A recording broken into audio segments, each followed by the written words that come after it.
48 भी होती हैं और प्रभेद हो जाएं तो 64 भी हो जाती हैं। 64 रिद्धि के अर्घ चढ़ाए हैं। केवल ज्ञान भी रिद्धि है, मन पर ज्ञान भी रिद्धि है, अष्टांग निमित्त ज्ञान भी रिद्धि है, कुष्ठ बुद्धि भी रिद्धि है। और रिद्धिधारी मुनियों की पूजा करने से जीवन में रिद्धि जरूर आती है।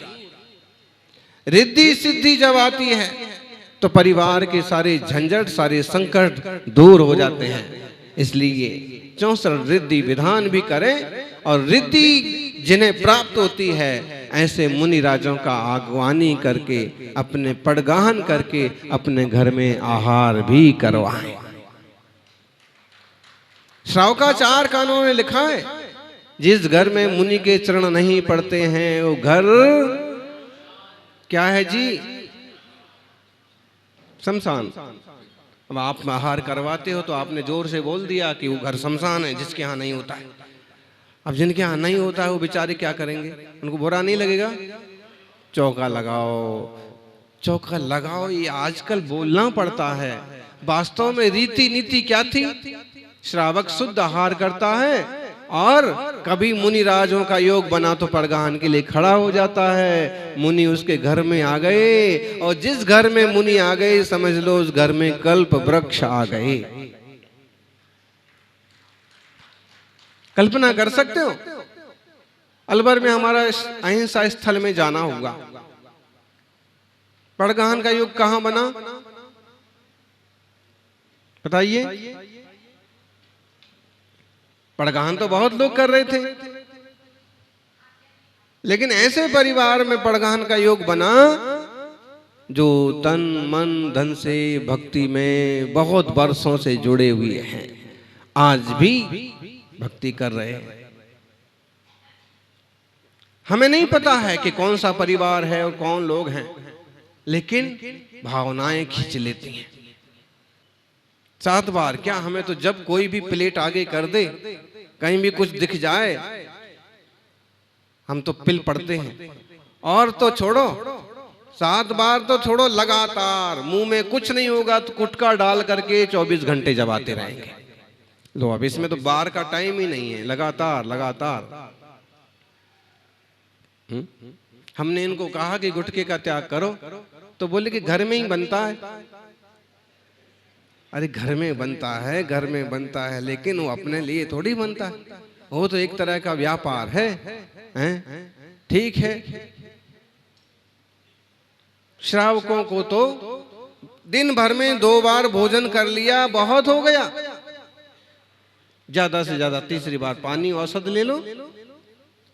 तो हम आपको यही बात कह रहे हैं, 7 दिन में 1 बार चर्या करने वाले अंकलिकर आचार्य आदि सागर मुनि कुंजर और महावीर कीर्ति जी की भी बड़ी कठिन तपस्या थी। वो प्रसंग हम आपको बता रहे थे, आम का प्रसंग। आम की विधि ले ली,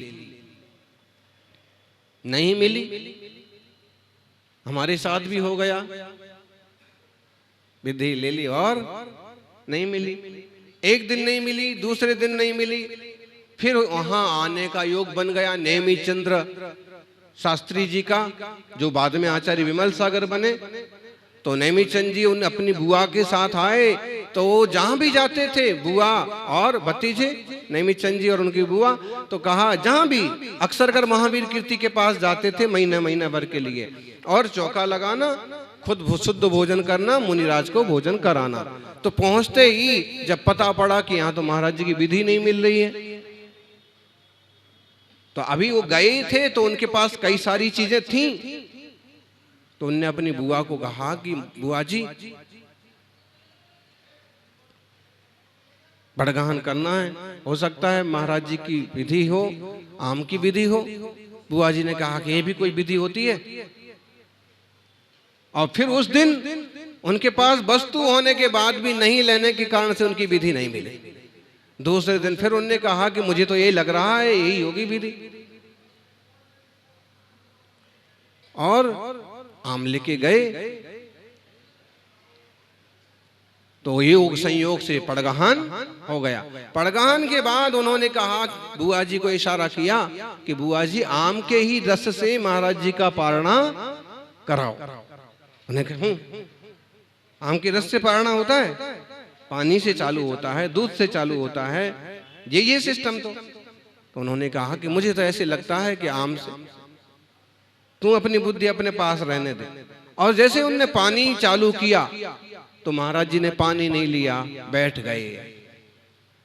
आने के बाद भी उपास हो गया। मुनियों की प्रवृत्ति अपूर्व होती है। श्रावक भले समझ पाए ना समझ पाए, कोई बुरा मान जाए भले मान जाए, लेकिन जो सिंह वृत्ति मुनियों की होती है, स्वाधीन वृत्ति जो होती है, वो महावीर कीर्ति जैसे विरले साधकों में होती है। और महावीर स्वामी का जो मार्ग था वही महावीर कीर्ति का मार्ग था। महावीर कीर्ति का जो मार्ग था वही मुनि राजों का सच्चा मार्ग है। महाराज जी जब अंजलि छोड़ के बैठ गए तो बुआ भतीजे में खटपट होने लगी। वो कहें कि मैंने तो आपको कहा था, वो कहें कि क्या करूं बेटा।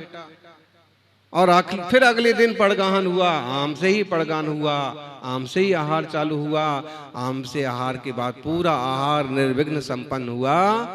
तब श्रावकों में आनंद हुआ। सौभाग्यशालियों, ऐसी विधि थी। कठिन 18 भाषाओं के ज्ञाता अद्भुत संत थे। अंकलिकर आचार्य जी के पट्ट शिष्य कहलाते थे।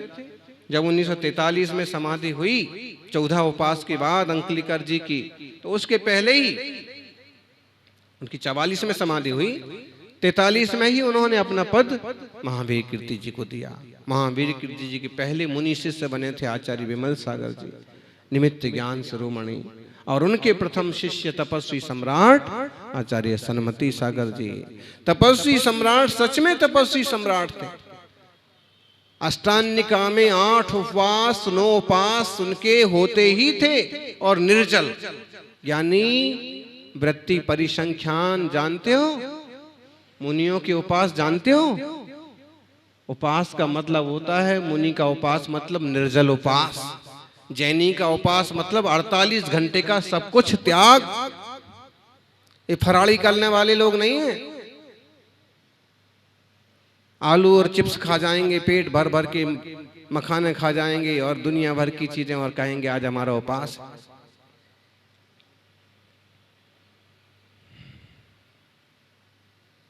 पति को पूरी लिस्ट बना के दी श्रीमती जी ने।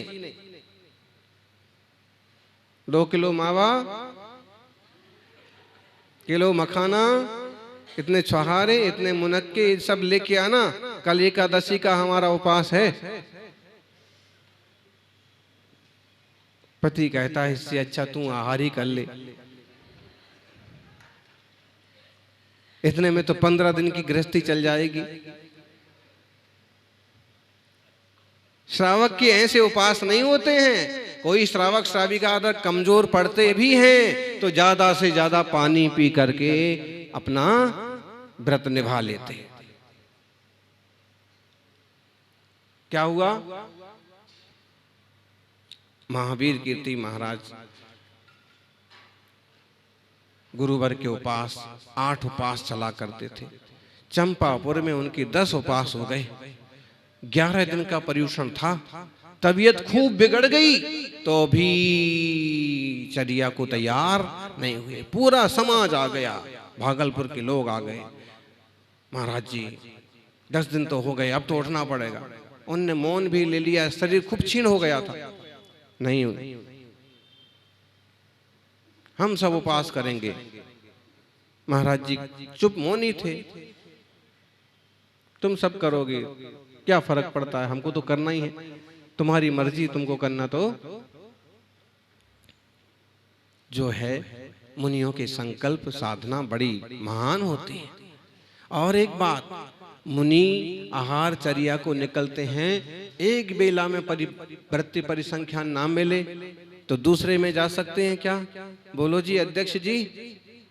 दूसरे में जा सकते हैं। कौन से शास्त्र में लिखा? मूलाचार में लिखा, ला मूलाचार। एक बेला में आहार को निकल गए, भ्रमण कर रहे हैं, योग नहीं मिला, विधि नहीं मिली, दूसरी बेला में नहीं उतर सकते। ये जरूर है विहार करके आ रहे थे और फिर एक बेला में आहारचर्या कहीं हुई नहीं तो दूसरी बेला में उतर सकते। पहली बेला में समझ लो कि कोई आप बहुत विधान में सब जने लगे थे तो मुनिराज ने कहा कि आज संग दूसरी बेला में उतरेगा, 1 बजे उतरेगा, तो हो सकती है। लेकिन उसी दिन सुबह भी घूमने फिरने निकल गए और शाम को भी निकल गए, वो नहीं जमेगा। एक ही बार होगी विधि, तो चाहे मिले चाहे ना मिले। ऐसा जो महान है यह संयम का मार्ग, वेद विज्ञानी ही इस साधना को तप सकते हैं। जिन्हें स्वरूप का बोध हुआ है, तत्व का ज्ञान हुआ है, वे इस साधना को करते हैं, मुनि बनते हैं, रत्नत्रय को साधते हैं, स्वरूप को साधते हैं। तपस्वी सम्राट, अभी हमको खिल्ली मल जी, बच्चू सिंह जी बता रहे थे, तपस्वी सम्राट आए थे बोले यहाँ, और उन्हें तो नाम भी गिना दिए, कितने सारे साधु उनके साथ थे, उनके नाम भी बता दिए। 1984 में आए थे, मुझे तो लगता है 1994 में आए थे, 94 में तो आए थे क्योंकि दिल्ली तरफ गए थे, और 84 में भी आए होंगे क्योंकि आप लोगों से पुराना इंसान इस अलवर में और कौन है। 94 में तो दिल्ली चतुर्मास के लिए, और आज भी दिल्ली वाले सब आकर के धरना दे रहे हैं, बैठे हैं।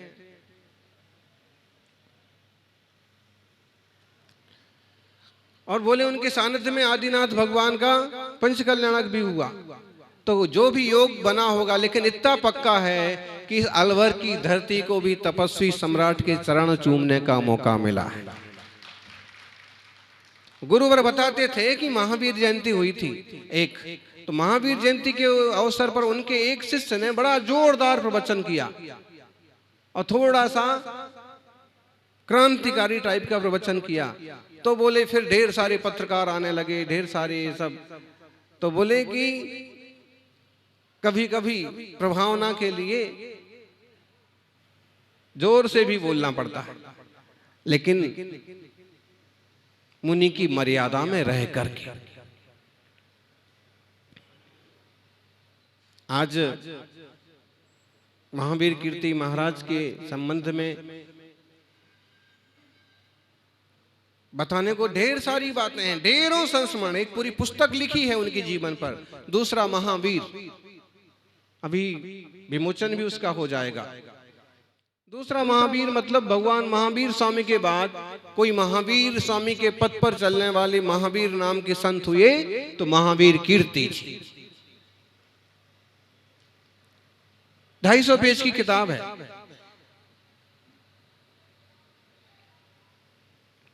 फिरोजाबाद में जन्म लिया था।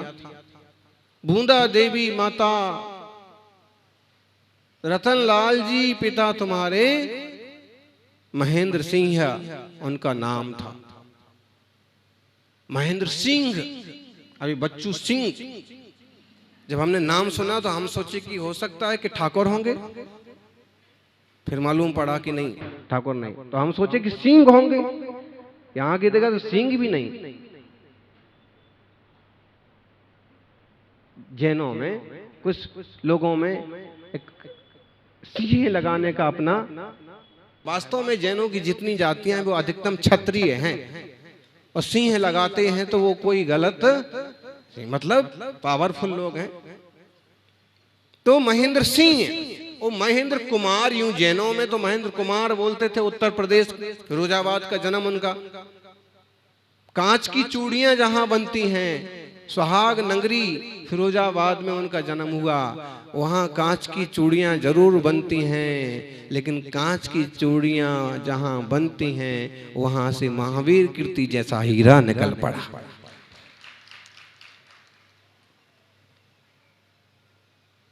महेंद्र सिंह, उनके मित्र उनको महेंद्र सिंह बोला करते थे क्योंकि उनकी वृत्तियां वैसी थी।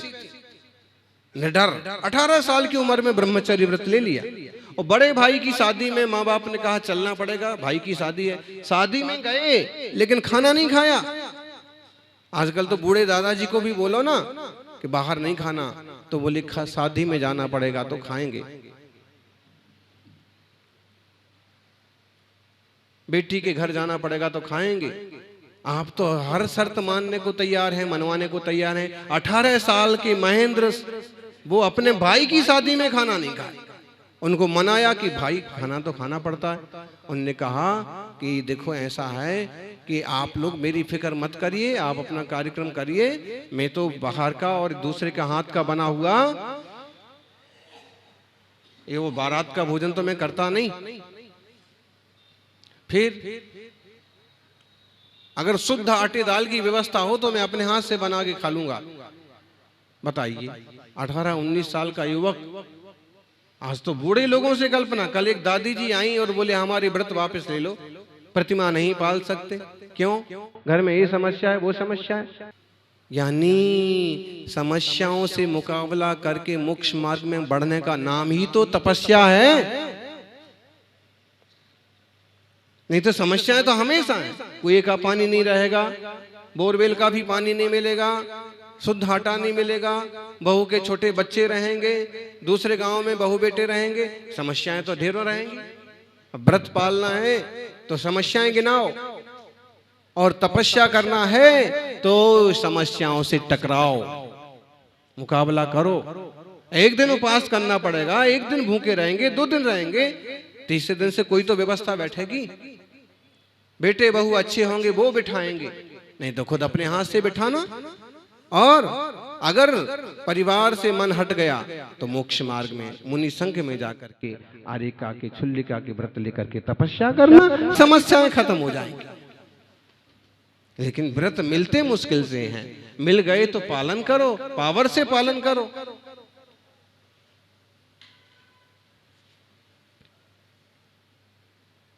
बड़े